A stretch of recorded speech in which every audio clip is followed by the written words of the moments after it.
Bonsoir et bienvenue en ce samedi 6 février 2021. Et nous sommes arrivés ce soir à la méditation, je regarde, numéro 323 et plus particulièrement à la méditation numéro 37 dans le livre de l'Apocalypse, le livre de la Révélation dont nous avons commencé l'étude depuis le 1er janvier de cette année. Avant de poursuivre notre méditation et d'avancer, prions. Père, dans le nom de Jésus, bien-aimé Saint-Esprit, nous savons que nous pouvons que compter sur toi afin que l'enseignement de ta parole nous soit donné. Bien sûr, nous savons lire, nous pouvons lire, mais il n'y a que toi.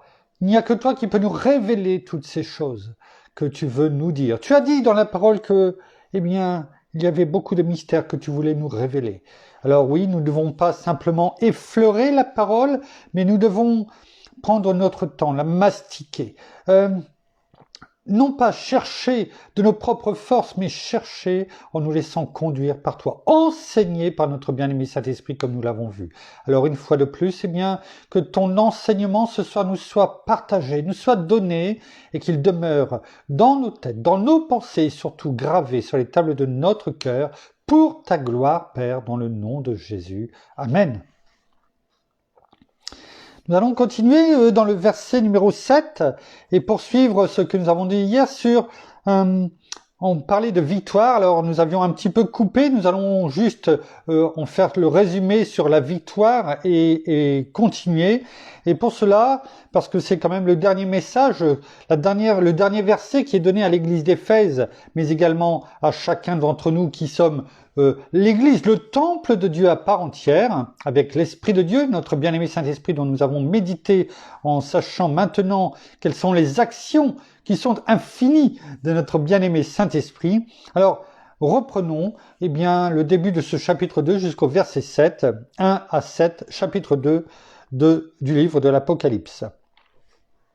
Écrit à l'ange de l'église d'Éphèse, voici ce que dit celui qui tient les 7 étoiles dans sa main droite, celui qui marche au milieu des 7 chandeliers d'or.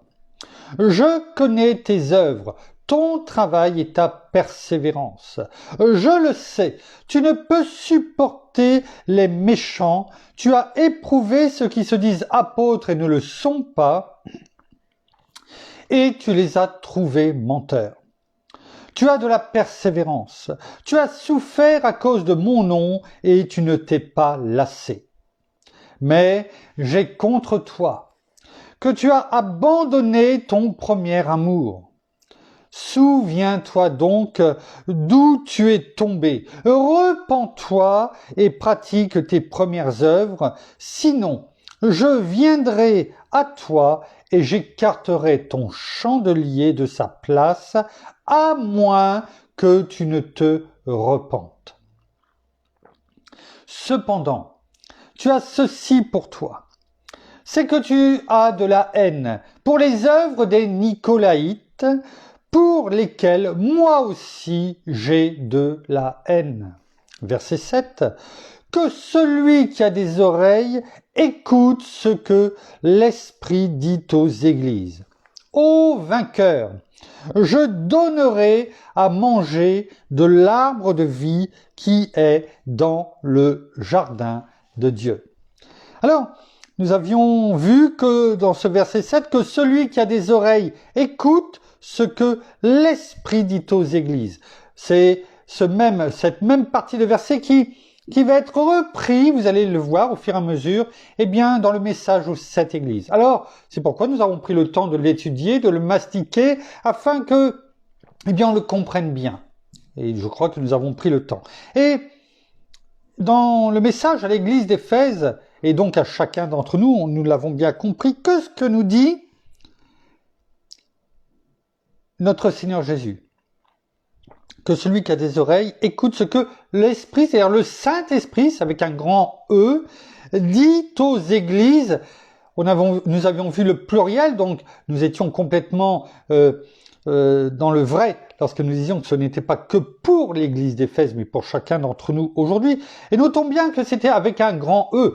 Autrement, ça aurait été simplement aux églises avec un petit E, si c'était l'église de lui-même. Mais le fait que ça soit un grand E, cela veut dire quelque part, comment dirais-je, le rassemblement, l'ensemble des églises, de l'église que je viens chercher. L'église de Dieu. Non pas l'église d'un homme. Hein?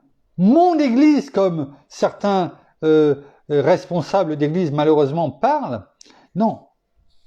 L'église de Dieu. L'église de notre Seigneur Jésus. L'église où se manifeste notre bien-aimé Saint-Esprit. Non pas mon église. L'église où notre Père, notre Seigneur nous a permis d'être là, comme ces étoiles, comme ces chandeliers, là où il permet que l'enseignement soit donné, le messager, mais non pas, et certainement pas, mon Église. Il y a des mots quelquefois à bannir, et qui sont tellement une mauvaise habitude dans notre langage. Et je parle aussi pour moi, hein, en premier. Il y a tellement des mots qui sortent de notre bouche par habitude. Il est bon, eh bien, quelquefois, d'être repris, de savoir se laisser reprendre également afin de dire merci. Merci parce que, oui, je m'en étais pas aperçu, parce que nous avions tellement l'habitude, eh bien, de le dire. Ce n'est pas mon église, c'est l'église de Dieu. D'où le E aussi majuscule. Église, d'ecclésia. Hein? Ça, c'est important également à souligner. Au vainqueur, je donnerai. Mais nous avions commencé, enfin nous l'avions bien entamé, de voir ce que la parole nous dit par « au vainqueur ». Hein, je ne vais pas revenir sur tout ce que nous avons dit hier, je vous laisse aller, l'écouter dans la méditation d'hier, mais rappelons simplement que « au vainqueur », ça vient du verbe « vainqueur » du grec « nikao », qui ne veut pas simplement dire « gagner », mais qui veut dire beaucoup plus, c'est-à-dire conquérir, remporter la victoire, sortir victorieux. Hein? Et nous l'avions vu, on va juste le reprendre, il est bon de reprendre la parole, et on enchaînera dessus, eh bien, de ce qui est écrit dans Jean 16, et c'est bon, parce que ça nous fortifie. Dans Jean, chapitre 16, au verset 33, lorsque notre Seigneur lui-même nous dit, et là on voit la victoire de Christ, et c'est cette même victoire qui nous est demandée, hein, et on va voir que, eh bien finalement, elle nous appartient déjà. Je vous ai parlé ainsi pour que vous ayez la paix en moi. Vous savez cette paix que notre Seigneur nous donne. Je vous donne la paix, je vous donne ma paix.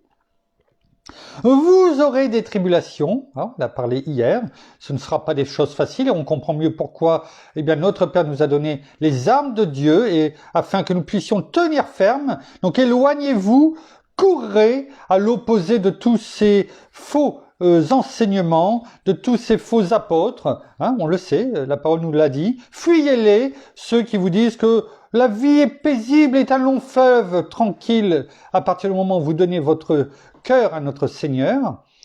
Vous serez dans la paix, oui, la paix de Christ, mais dans la paix du monde, non. La parole nous dit, vous aurez des tribulations dans le monde. On ne peut pas faire plus clair. Mais, toujours cette parole d'encouragement de notre Seigneur, prenez courage. Mais pourquoi? Prenez courage, oui. Mais c'est pas toujours facile. Mais prenez courage en s'appuyant sur quelque chose. En nous appuyant sur quelque chose. Et cette parole formidable qui dit, mais prenez courage, moi, c'est-à-dire moi, l'alpha et l'oméga, le Seigneur, qui a toute autorité dans les cieux, sur la terre et sous la terre, j'ai vaincu le monde. Vaincu, c'est le même mot que nikao. Le même verbe, grec. Nikao, c'est-à-dire j'ai conquéri, j'ai remporté la victoire, je suis sorti victorieux et en moi, eh bien vous savez que vous êtes plus que vainqueur. C'est cela que cela veut dire. Et nous avions vu que, et là c'était le petit clin d'œil, eh bien parce que la parole nous rend également intelligents et nous permet d'avoir des connaissances dans tous les domaines.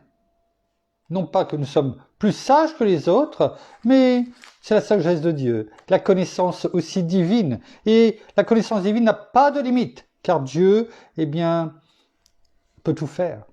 Et nous avions vu que, eh bien, Nikao venait de la racine primaire Nik, N-I-K-E, qui est un nom féminin, qui signifie victoire et quand on le dit et on le prononce à l'anglaise comme mon épouse l'a dit hier, eh bien c'est Nike et tout le monde connaît, qu'on l'on soit intéressé par le sport ou pas, tout le monde connaît la marque Nike.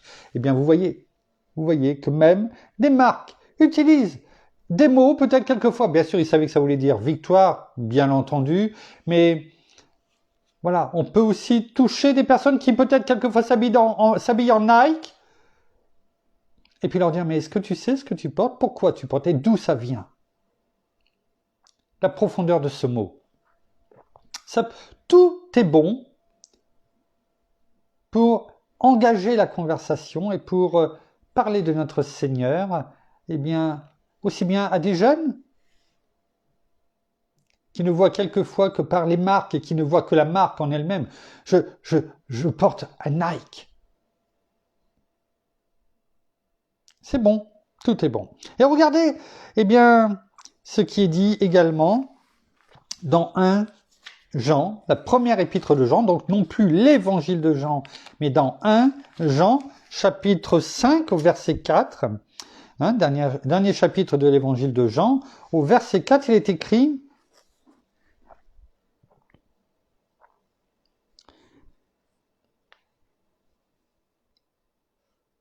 on va prendre le verset 3 également, parce qu'autrement on coupe le verset en deux. Eh bien, car l'amour de Dieu consiste à garder ses commandements. Et cela reprend l'ensemble de tout ce que nous avons dit. À chaque fois que nous lisons la parole, à chaque fois que nous la méditons, eh bien, l'amour de Dieu.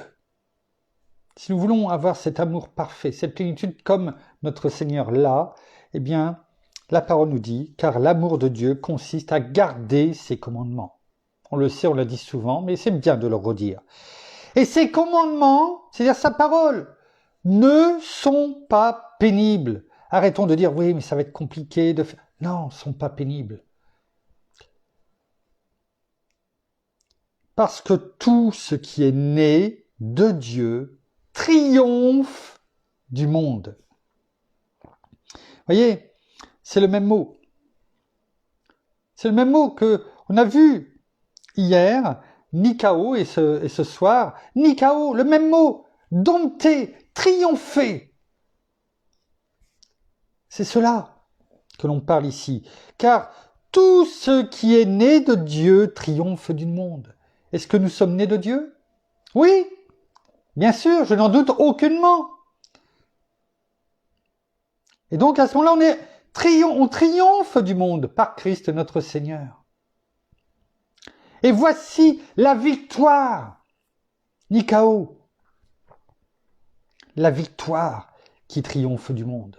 Donc c'est-à-dire que la parole est en train de nous dire, vous voyez, ô vainqueur, c'est tout cela, c'est pas simplement, voilà, je l'ai lu simplement et puis c'est tout. Il faut aller plonger dans la racine de la parole pour bien comprendre ce que ça veut dire ô vainqueur.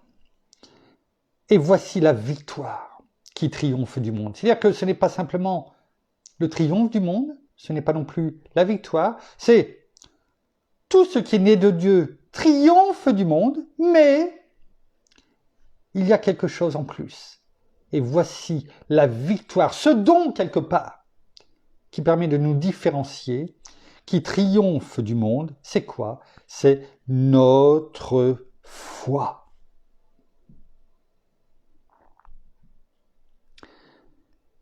Ô vainqueur, celui qui va triompher, eh bien il faut qu'il soit né de Dieu et qu'il y ait quelque chose en plus.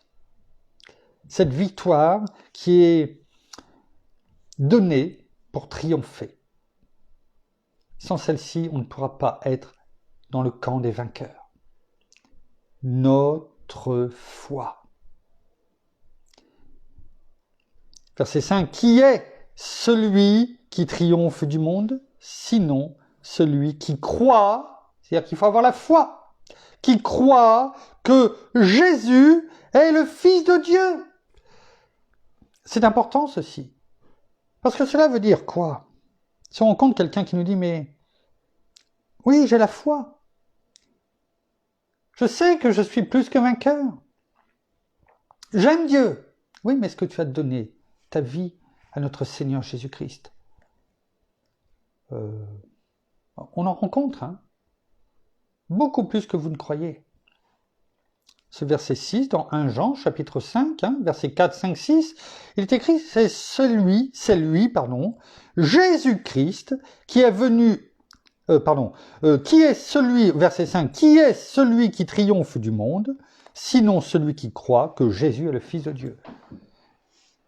Si on n'a pas la foi, cette foi de dire, notre Seigneur Jésus, c'est lui, comme on l'a vu tout à l'heure dans Jean 16, eh bien, qui a vaincu le monde.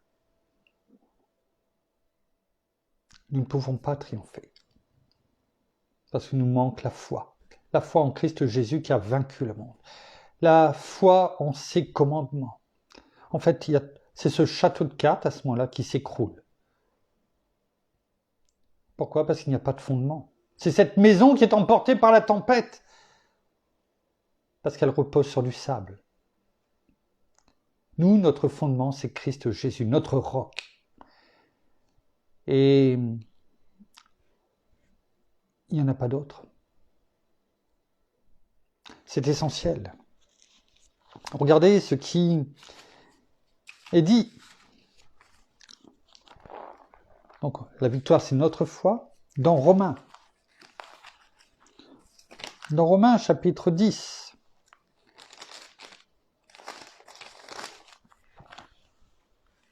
Romains 10, verset 17, on va le prendre, je l'ai en version Colombe, on le dit tous les jours avec mon épouse. Et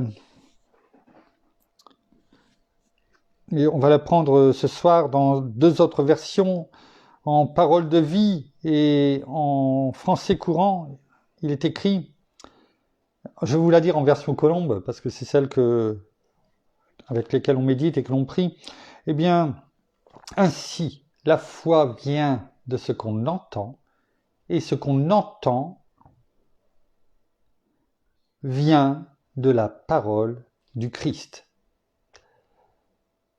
Ainsi, la foi vient de ce qu'on entend, et ce qu'on entend vient de la parole du Christ. C'est-à-dire, c'est la source de notre foi. Christ notre Seigneur. La source de notre foi, qui a vaincu le monde.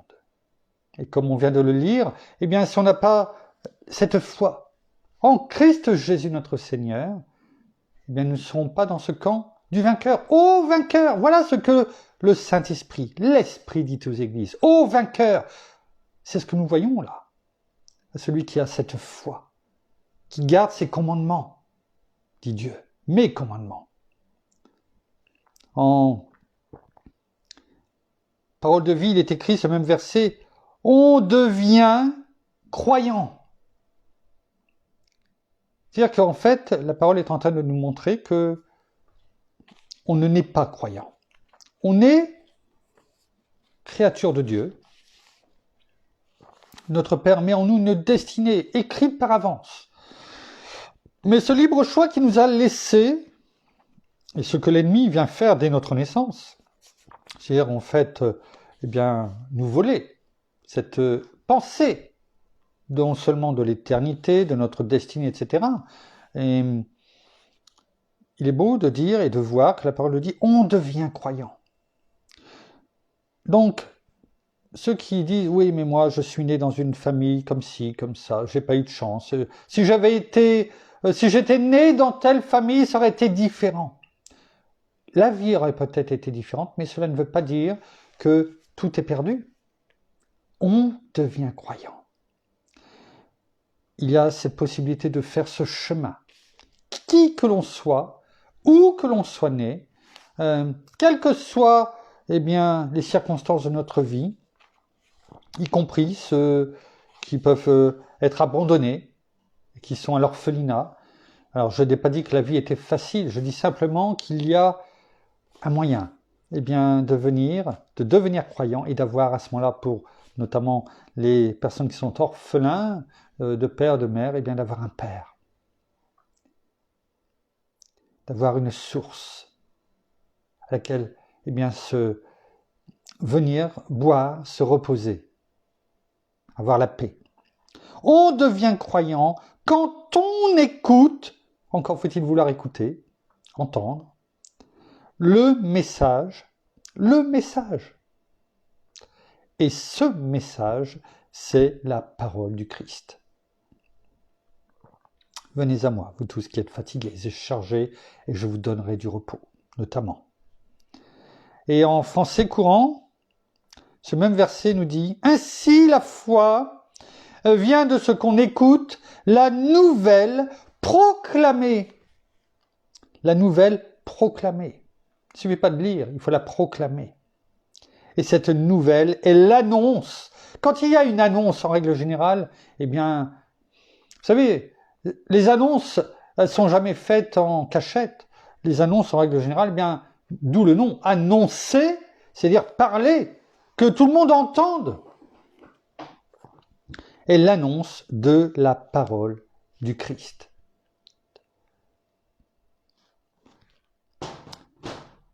Nous avons besoin,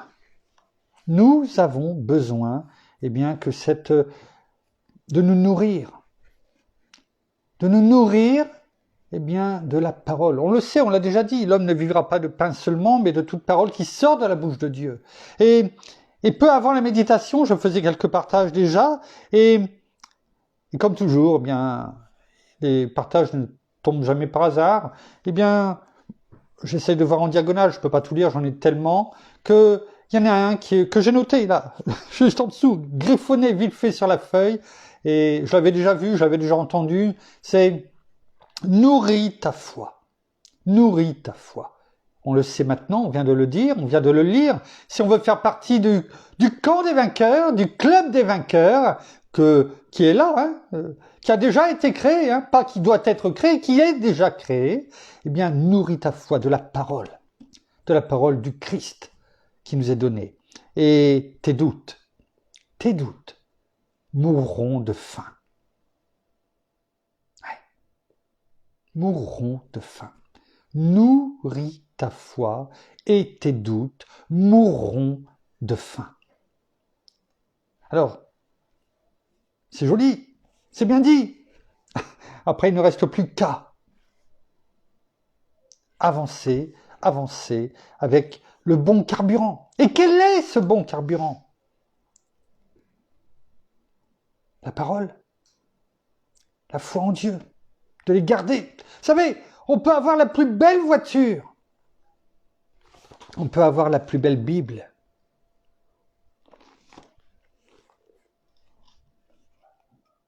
mais si ta voiture, par exemple, marche au diesel, et que tu mets du sans-plomb dedans, qu'est-ce qu'il va se passer? Ta voiture est toujours aussi belle, la carrosserie est toujours peut-être aussi brillante. Ton moteur, c'est peut-être un moteur exceptionnel. Je connais rien, mais enfin, voilà, qu'importe. Les gens peuvent toujours s'extasier en passant devant ta voiture. La seule chose, c'est que tu as mis le mauvais carburant dedans et ta voiture n'avancera pas. Et tu vas même bousiller le moteur. Alors à ce moment-là, il faut siphonner. Il faut que ce mauvais carburant qui a été mis soit retiré afin que tu repartes. Quel est ton carburant? C'est la question que la parole nous pose ce soir après ce que nous venons de voir.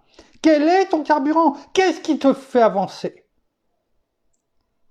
Si c'est le mauvais carburant, si ce n'est pas la parole de Dieu comme nous venons de le voir, si tu n'aimes pas la foi en Dieu, c'est pas la foi en Christ,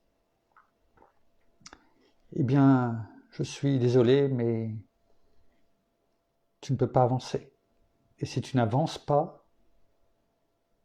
si tu restes là, par terre, parce que tu ne peux plus avancer, parce que tu t'es nourri et tu t'es rempli du mauvais carburant, tu ne seras pas vainqueur. Le vainqueur dans une course automobile, c'est celui qui franchit la ligne. Il nous est demandé, et on l'a vu, c'est tous ceux, c'est pas simplement au vainqueur le premier. Non, tous ceux qui franchiront la ligne. Mais pour cela, il faut se nourrir, il faut déverser en nous le bon carburant. Si on veut pouvoir avancer comme une voiture avec le bon carburant qui est mis dans le réservoir. Alors ne nous trompons pas de pompe, si je puis m'exprimer ainsi, lorsque l'on choisit notre carburant, la pompe du monde, celle qui plutôt nous pompe toute notre énergie, notre vitalité, et déverse en nous eh bien, tous ces mensonges, toutes, comment dirais-je, ces doutes, afin de nous faire tomber, nous détourner eh bien, de la ligne d'arrivée. Mais nourrissons-nous, déversons-nous, eh bien, et allons nous alimenter à la pompe de la parole, qui elle, non seulement sera toujours, il n'y aura jamais de manque de carburant. Elle sera toujours là, cette eau vive, qui coulera en nous et qui se renouvellera. C'est dans Lamentation de Jérémie, chapitre 3, versets 21-26. Cela le dit bien. Voici ce que je veux repasser en mon cœur. Non-on repasser. Quand on repasse, enfin moi je ne l'ai pas fait souvent dans ma vie, à part un petit peu à l'armée, mais sinon repasser. Le repasser, c'est passer et repasser sur le même pli, afin qu'à un moment donné, le pli n'existe plus. C'est bien ça, je parle sous le couvert de mon épouse. Oui, elle me fait signe que oui. Et quelquefois, il faut passer plusieurs fois dessus afin qu'il ne se voie pas. Voici ce que je veux repasser en mon cœur, ce pourquoi j'espère. C'est que la bienveillance de l'Éternel n'est pas épuisée et que ses compassions ne sont pas à leur terme. Elles se renouvellent chaque matin. Chaque matin, le bon carburant est mis en nous. Ce carburant éternel, cette provision éternelle, cette alimentation éternelle, et ça tombe bien, ça sera la fin du verset que nous verrons demain. Finissons ce soir avec ce qui est l'apôtre Paul nous disait dans 2 Timothée chapitre 4, versets 7 à 17, et le contexte de ces versets, on a pu déjà le voir à un moment donné dans les méditations précédentes, avant l'Apocalypse, dans les psaumes des temps modernes, c'est le dernier témoignage de Paul. Il savait et il pensait à sa mort prochaine qui allait arriver. Et là, il appelle son enfant spirituel, Timothée, un pasteur, évangéliste, et voilà ce qu'il lui dit. Il est écrit « J'ai combattu le bon combat. J'ai achevé la course. J'ai gardé la foi. » Et donc voilà, j'ai gardé la foi. C'est-à-dire qu'il savait que pour combattre le bon combat et achever la course, il fallait la foi. Ce bon carburant, indispensable, sans lequel, nous ne faisons pas partie du camp des vainqueurs. Désormais, il savait, maintenant j'ai fait ce qu'il faut, désormais je sais ce qui m'attend. La couronne de justice m'est réservée. Le Seigneur, le juste juge, me la donnera en ce jour-là, et non seulement à moi, mais à tous ceux qui auront aimé son apparition. Ô vainqueur, je donnerai. Voyez là, c'est tout cela que la parole nous dit dans ce « ô vainqueur ». Ce n'est pas simplement 2 mots, c'est beaucoup plus. Tâche de venir au plus tôt vers moi, car Démas m'a abandonné. Tout le monde ne sera pas vainqueur. Démas m'a abandonné. Il a abandonné la course. il a pris le mauvais carburant. Par amour pour le siècle présent. Vous voyez, ça ne date pas d'aujourd'hui. Il n'y a rien de nouveau sous le soleil, comme dit l'Ecclésiaste. Certains, à un moment donné, se trompent volontairement ou pas de carburant. Et après, ils n'avancent plus. Et il est parti pour Thessalonique. Crescens est allé en Galatie, Tite en Dalmatie. Luc, l'évangéliste, l'évangile de Luc, est seul avec moi, le bon médecin. Prends Marc, l'évangile de Marc, qui en fait c'est Jean-Marc, mais où à la fin ça s'est terminé avec Marc tout court, qui à un moment donné, eh bien, était dans les premiers voyages missionnaires, si je ne me trompe pas, de Paul, eh bien, il avait préféré ne pas le garder. Il était reparti avec son oncle, si je ne me trompe pas, Barnabas. Vous voyez, et pourtant, Marc, à la fin, eh bien, il est là. Il est là. Il ne suffit pas de prendre un bon départ, de courir. Vous savez, c'est le lièvre et la tortue. Quelquefois, on peut être lent au démarrage, mais on est toujours là quand on franchit la ligne. C'est important. C'est pour ça qu'on prend le temps en même temps de situer les choses. Et prends Marc et amène-le avec toi, car il m'est fort utile pour le service. Marc était parti parce qu'il avait peur, à un moment donné, lors de ce premier voyage missionnaire, tout au début. Et pourtant là, eh bien, amène-le avec toi, parce qu'il m'est fort utile. C'est beau, ça nous encourage. J'ai envoyé Tychik à Éphèse. Quand tu viendras, apporte le manteau que j'ai laissé à Troas, chez Carpus, et les livres, surtout les parchemins. Alexandre le forgeron m'a fait beaucoup de mal, le Seigneur lui rendra selon ses œuvres.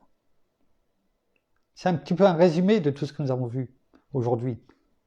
Oui, l'apôtre Paul, eh bien, il sentait la mort arriver, il savait que ça se terminait, il savait que la couronne de vie l'attendait. Et pourtant, l'apôtre Paul qui a, par Christ Jésus, au nom de Jésus, guéri tant de personnes, a porté la parole. Et pourtant, à la fin, il était seul. Beaucoup l'ont abandonné. Et quand on voit ce qu'il dit, ça doit nous encourager, nous fortifier.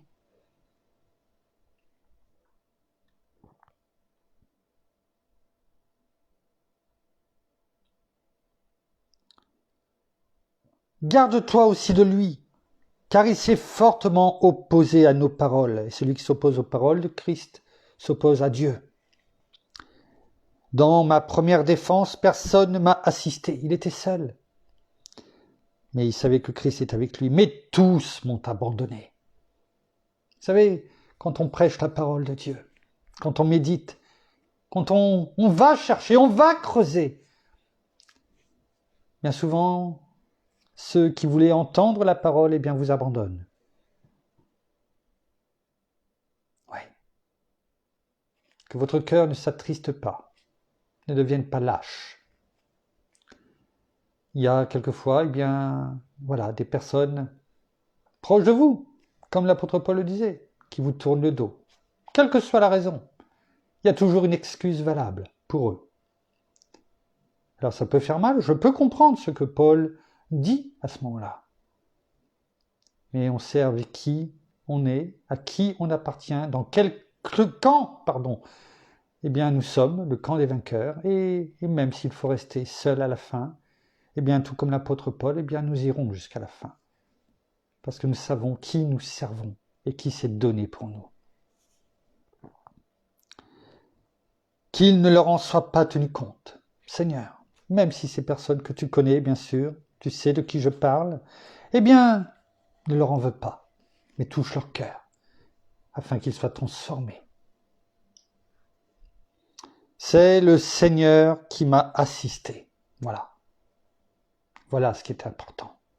C'est que même si on est seul, même si on combat tout seul, même si, eh bien, on doit être l'avocat, notre propre avocat, eh bien non, ce n'est pas nous. C'est notre Seigneur qui est là, notre bien-aimé Saint-Esprit en nous. C'est le Seigneur qui m'a assisté et qui m'a fortifié. Et heureusement que nous avons notre Seigneur pour nous fortifier. C'est ce que l'ennemi voudrait, qu'on tourne nos regards ailleurs. Et là, on tombe. Parce qu'on n'a plus aucune force. Mais non, jamais je ne détournerai mes regards de toi, Seigneur. Jamais. Quelles que soient les épreuves, eh bien c'est avec toi que je les traverse, main dans la main.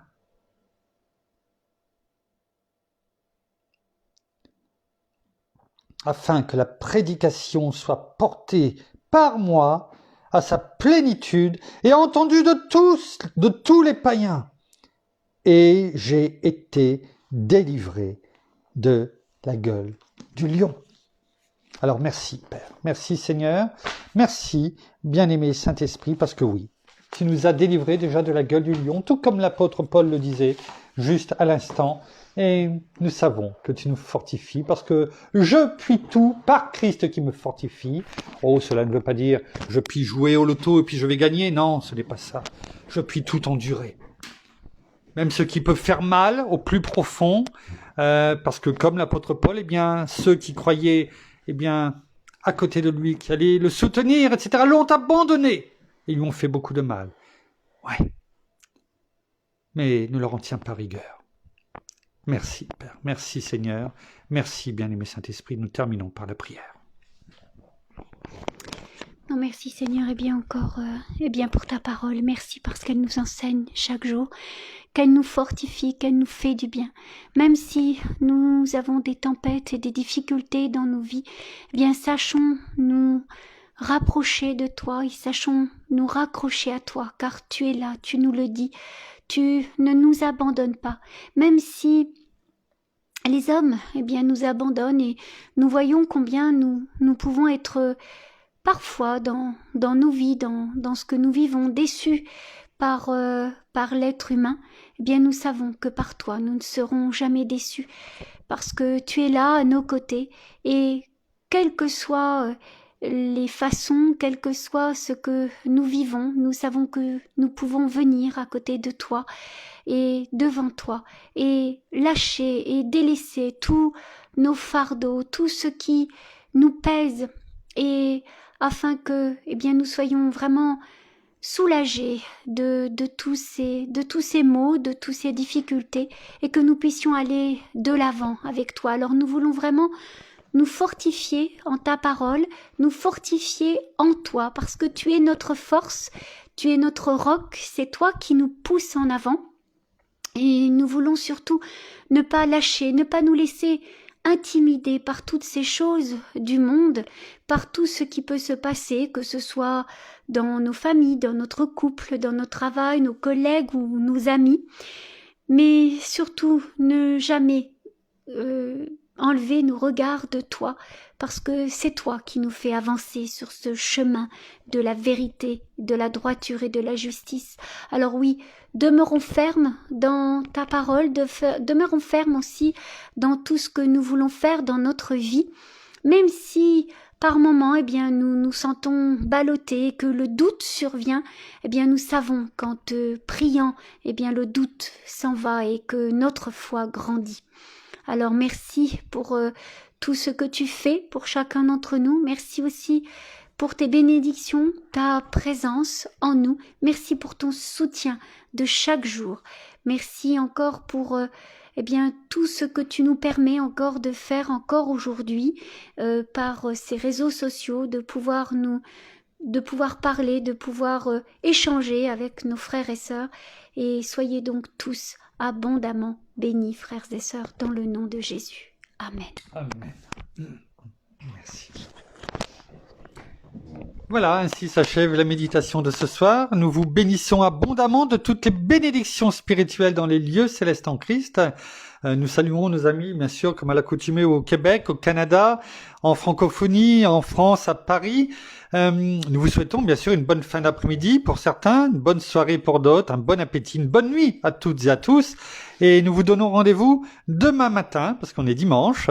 Et donc, comme à l'accoutumée également, eh bien, nous allons vous envoyer tout à l'heure le lien YouTube pour pouvoir, à partir de 11h ou même avant, bien entendu, parce que vous pouvez ajouter, bien sûr, d'autres louanges, parce que nous ne pouvons plus le faire comme nous le faisions, eh bien, dans les mois passés, eh bien, parce que autrement Facebook, eh bien, nous censure, nous bloque.